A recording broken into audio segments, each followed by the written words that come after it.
One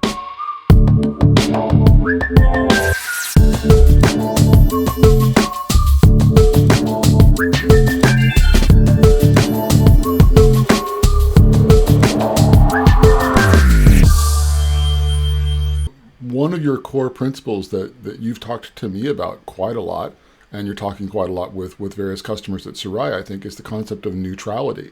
So how did you decide that neutrality was indeed a core principle, and how do you see it kind of best applied in business going forward? Because today, everybody wants the competitive advantage. Nobody wants to be neutral. So how did you get there, and how's it working?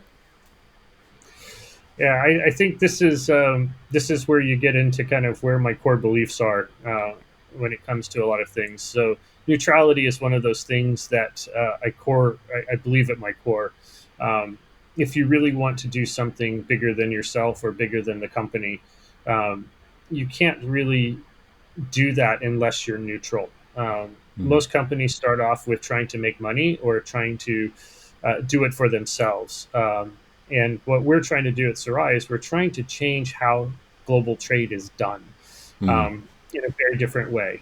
Um, in which case, we have to be neutral because we have to let the community, we have to let the trade happen and grow and change in the way that the community wants it to do it. mm. We can't be controlling it and we can't judge it. And neutrality, I think, is really a key to that. So, one of the things I did when I started looking at this organization was to lay down what we call our tech principles.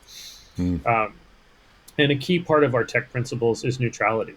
We did not want to end up going down the path of Facebook's or LinkedIn or some of these other very public environments and very public networks that have sacrificed neutrality or changed the rules on data privacy, um, and become the traffic cops or have become the judges in the data and in the network. Mm. We knew if we wanted to fundamentally change business and how business was done, we had to remain neutral and we had to do something that would be adopted by the community, not controlled by any one entity. Even though we're backed by a large bank, we had to make sure that it was independent of that. So it wasn't being controlled by the bank or by the finance, but it was actually part of the community that was controlling it.